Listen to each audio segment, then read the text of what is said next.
Thank you for joining me as we talk about the work of the Nominations and Leadership Development Committee. I'm Martha Stokes. It's my honor to serve as the lay leader for the Virginia Conference.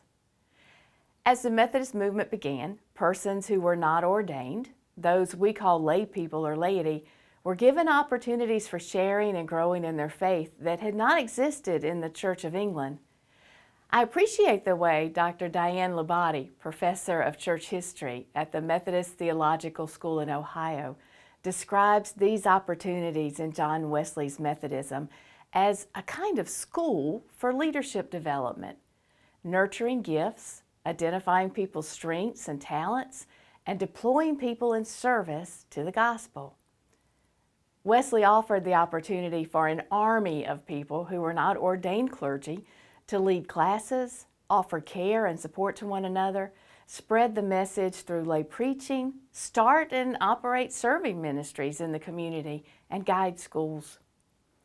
This aspect of our Wesleyan roots is one that we must reclaim as we laity take greater responsibility for the vitality of the United Methodist Church in a time of great change and opportunity.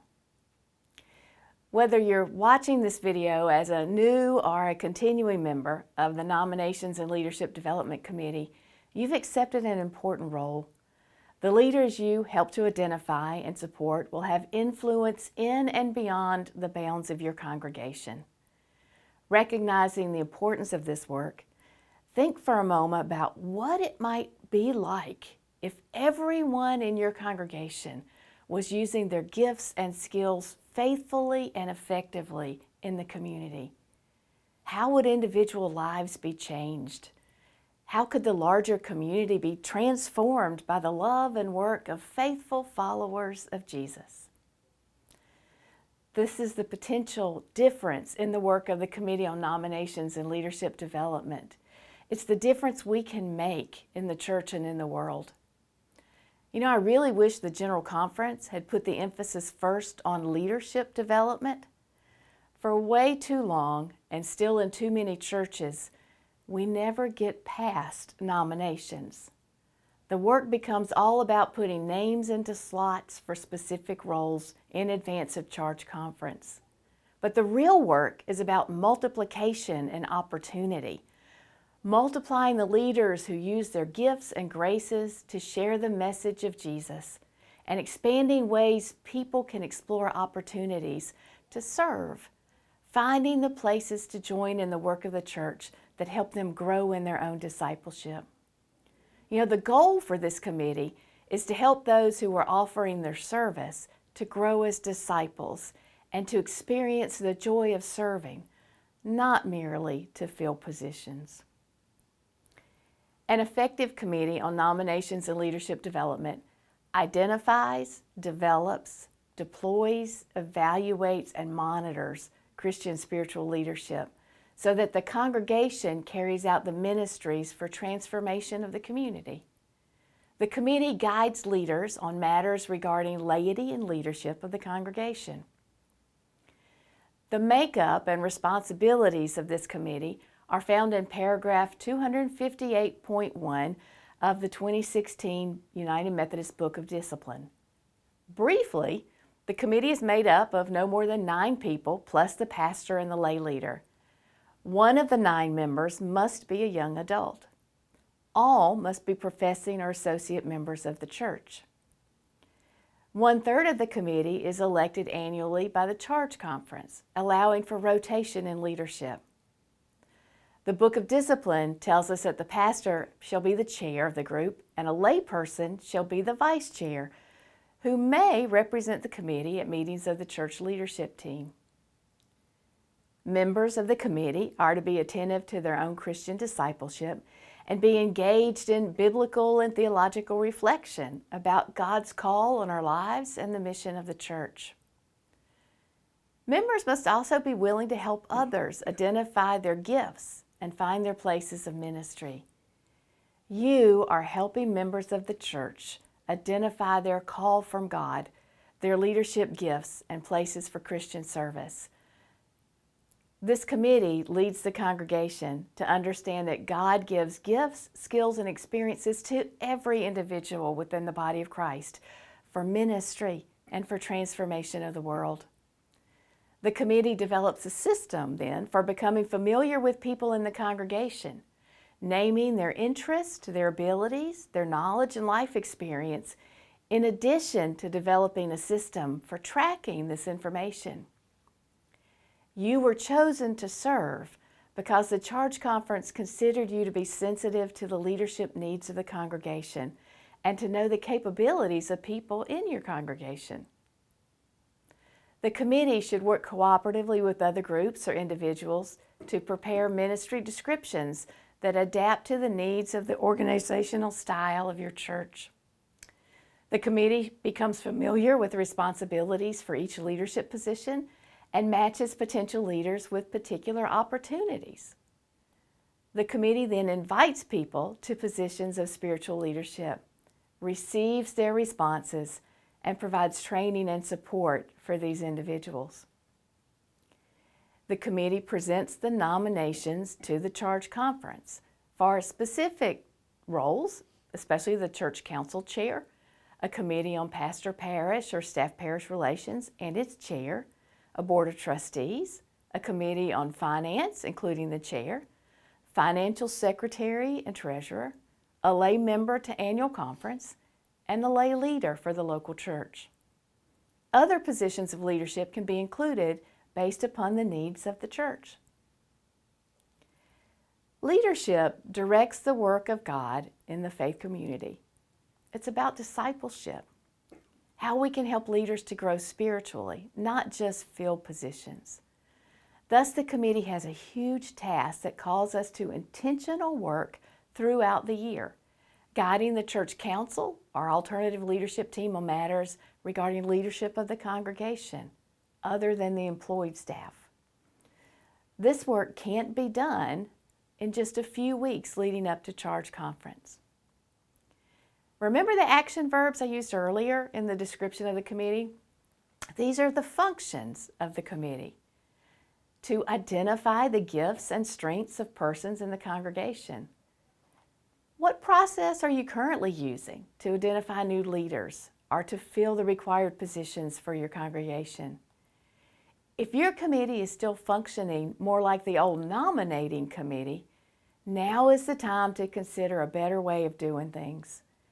For too long, our churches have selected people to fill positions of responsibility only or primarily in the church. And we have done even this without regard to the specific spiritual gifts, passions, and preparation of people. As leaders in the church, we're called to help others identify and use their spiritual gifts. This is one of the most effective ways to multiply the work of the kingdom. To develop their gifts of skills and to nurture them in their mission and ministry roles. We're all the happiest and most whole when we're using our unique gifts that God has given to us. In leadership roles in the church, we do our best ministry when we use those gifts. In our role as leaders, we're called to help others identify and use their spiritual gifts within the church and within the community. The Nominations and Leadership Development Committee leads the congregation in discovering who they are in God's sight and the strengths they bring to the community of faith. Deploy. The committee deploys persons according to their gifts and passion in areas of service within the church and community and in the world, which requires an understanding of all Christians being in ministry. The committee evaluates the effectiveness of their service and provides the necessary support and training to church leaders. And the committee monitors the progress of the development of their leaders and celebrates the accomplishments and services. Our faith communities are made up of persons with unique gifts, interests, experiences, dreams, needs, talents, strengths, and weaknesses. The overarching role of the Nominations and Leadership Development Committee is to help connect the gifts of the people to the challenges and opportunities offered by the shared ministries of the church. That shared work includes the various ministries of the congregation: administration, worship, education, congregational care, music, and more, as well as the witness of the congregation in the larger community, our witness through outreach and missional engagement. As you begin your work together as a committee, I suggest that you review paragraph 258.1 in the Book of Discipline and read the guidelines for leading your congregation for the Committee on Nominations and Leadership Development. I'd recommend that your committee read these materials together and have discussion about them in the context of your local church. Hopefully your church has a set of the guidelines booklets available for all the major leadership roles of the church. If not, I encourage you to purchase a set. You can find them on the Cokesbury website. You need to meet together as a committee soon after your election by the Charge Conference to plan your work. Engage in reflection on the mission of the church and the ministries of the local church. Members of the committee should engage in and be attentive to your own spiritual growth and development and model that in your meetings. Be sure to discuss and form a covenant agreement on the policy of confidentiality at that first committee meeting before any discussion of people or positions. This commitment to privacy shows respect for each individual member of the church and is an absolute requirement. The committee must covenant to keep information gathered, opinions heard, and records discussed in confidence. With the church leadership team and others, review the mission and vision of your congregation and the diverse ministry needs that are available to folks as they discern leadership. Developing ministry descriptions, what we might call job descriptions, for each role can help people discern whether they're called to leadership in specific areas. It's also true that people will not volunteer for what's not visible and clear to them. Ministry descriptions help in that and help people become involved. As a group, I encourage you to explore resources for helping us understand our God-given gifts and connection of gifts with our call to ministry. Prepare yourself and the committee for building a congregational culture that links God's call with the mission of making disciples. Consider ways to offer sermon series and teach about God's call of people into the body of Christ to live fully, using their spiritual gifts and life experiences as they participate in God's mission to the world. There are many, many resources available to assist you in this work, including a variety of gift discovery models. There are 2 spiritual gift assessment inventories available on the umc.org and the United Methodist Discipleship Ministries websites. There's also a great lay servant ministry course on spiritual gifts. Your role also includes involving the entire committee in building a culture of leadership development. Talk with people about their skills, their interests, and their availability for leadership in the church. Begin to think about the best ways to involve new people in leadership roles, paying attention to the rotation of lay leadership. Your committee really should be the group working to provide a framework for leadership development. Consider ways your committee can plan programs, workshops, and other training to help individuals uncover their gifts for ministry, support them in their ministry, and provide leadership development opportunities. This also includes helping people who may feel called to ordain ministry or other professional ministry roles to explore their call and the resources to help them meet their goals.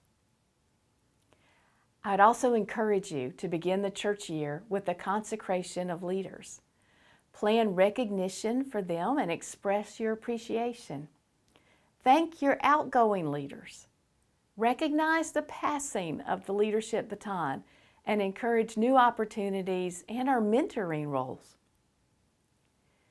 The absolute most important thing to remember that the work of the church is to make disciples of Jesus Christ and to send them out to transform the world.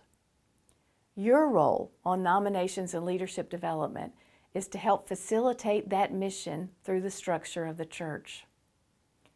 Thank you for your service in this vital role within the local church, our districts, and our Virginia Conference.